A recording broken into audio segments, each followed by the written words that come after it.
안녕하세요. 대한민국 스키퍼 아놀드입니다. 오늘은 스키장에서 실제 발생한 사망사고 사례를 중심으로 사람들이 목숨을 잃는 이유 6가지를 살펴보고 여러분이 어떻게 예방할 수 있는지 기술적, 정신적 관점을 포함한 이야기를 해보겠습니다. 다소 무거울 수 있습니다만 중요한 내용이니 끝까지 함께 해주시기를 바랍니다. 첫 번째 사례는 다음과 같습니다. 23년 3월 뉴질랜드 국적의 스키어 2명이 일본 홋카이도 니세코에 있는 요테이산에서 백커트리 스키 중 눈사태에 휘말려 사망했습니다. 그날은 날씨도 맑고 눈도 안정되어서 눈사태 경고는 없었습니다. 하지만 하산 중에 설면이 무너지며 뒤에 대기하던 3명이 눈사태에 휩쓸려 사라졌는데 앞서 내려가던 일행 3명이 눈사태를 빠져나와 올라가서 획을 시작했지만 안타깝게도 2시간 만에 숨진 채 발견되었습니다.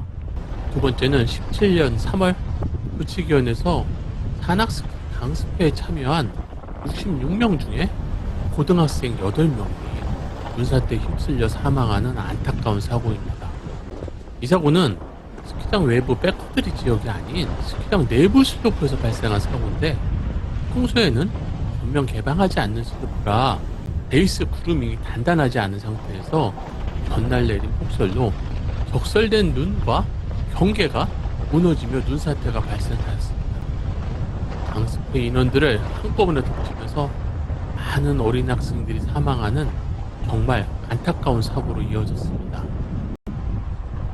여러 연구 논문에 따르면 눈사태 사망 원인 중 질식이 가장 많았고 그 다음엔 외상, 저체온증 등 순으로 나타났는데 이 2가지 사례는 모두 질식으로 사망한 사례입니다.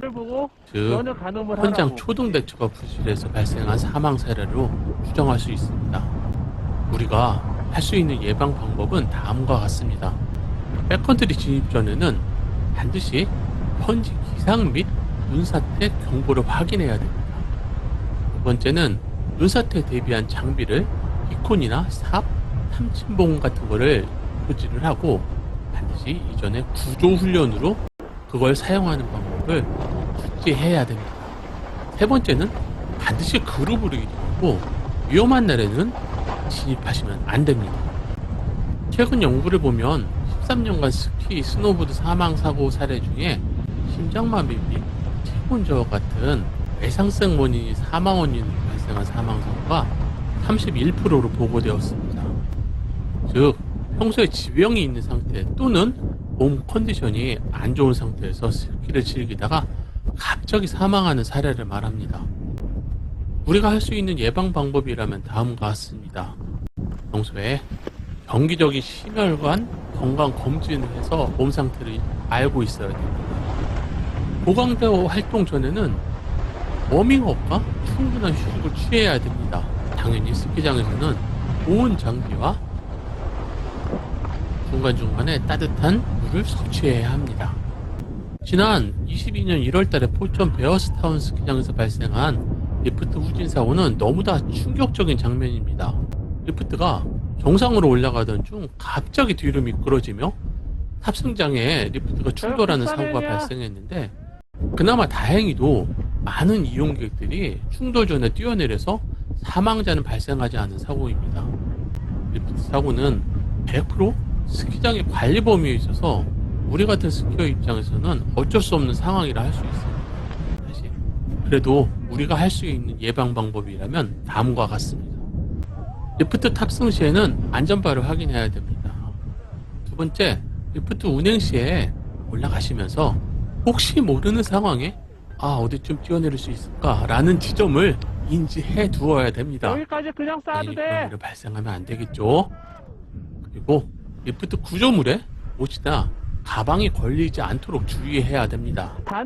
우리나라에서 주로 발생하는 사고가 충돌 사고인데 25년 2월 달에 비발디 파크에서 발생한 스키어와의 보도의 충돌 사고로 스키어는 현장 사망을 하고 보도는 중상을 입는 사고가 발생했습니다. 비슷한 사례로 17년 12월에 에덴밸리에서 스키어와 보도가 충돌했는데 보도가 현장 사망을 하고 스키어는 중상을 입는 사고가 있었습니다. 두 사례 모두 빠른 속도를 제어하지 못하고 강하게 충돌하며 한 명은 사망하고 한 명은 중상을 입는 판박이 사고입니다. 이러한 사고는 슬로프 안전 원칙을 지킨다면 최소화할 수 있는 사례입니다. 안전한 코스를 선택해서 내려가야 되고 안전한 정지 능력을 확보해야 됩니다. 그리고 일행을 만날 때는 상대방 아래쪽에 정지하는 안전한 슬로프 3원칙을 지켜야 됩니다. 또 다른 충돌 사고로는 19년 2월 달에 하이원 스키장에서 아폴로 6 제우스 3에서 있었던 사고입니다.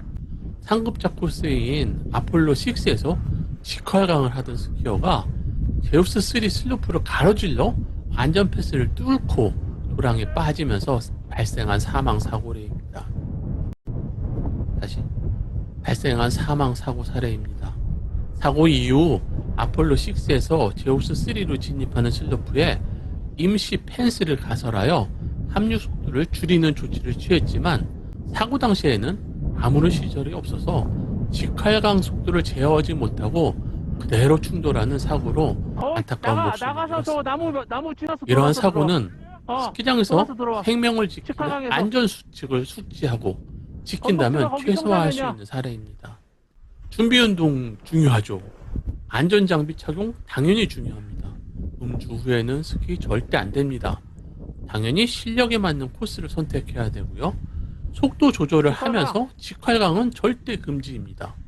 쉴 때는 반드시 슬로프 가장자리에서 쉬어야 되고요. 또 안전하게 넘어지는 연습을 해야 됩니다. 그리고 사고가 발생하면 적절한 대처 방법을 수행해야 됩니다. 나무 밑으로 내려와. 스키장에서 생명을 지키는 안전수칙이라는 영상이 따로 있습니다. 마무리하겠습니다. 오늘은 구체적인 사망 사례를 확인하며 우리가 할 수 있는 예방 조치를 확인했습니다. 여러 학설 연구에서 공통적으로 지목하는 핵심이 있습니다. 바로 예방 가능성입니다. 안전을 소홀히 하는 순간 작은 실수로 생명을 잃을 수 있고 반대로 준비가 잘 되면 어떠한 위험도 최소화할 수 있습니다. 오늘이 스키를 신나게 달리는 날 끝 아닙니다. 다음에 와서 즐기면 더 행복하게 평생 스키를 즐길 수 있습니다. 항상 여러분의 행복한 스키 라이프를 응원합니다. 그럼 다음 영상에서 또 만나요. 안녕.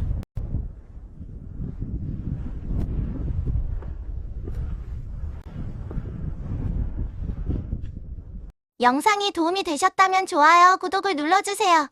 시청자 여러분들의 구독과 좋아요, 응원하는 댓글은 정말 힘이 됩니다. 그런데요, 마음에 상처 주는 악플은 정중하게 사양해요. 은성이가 잉잉잉 하고 울어요.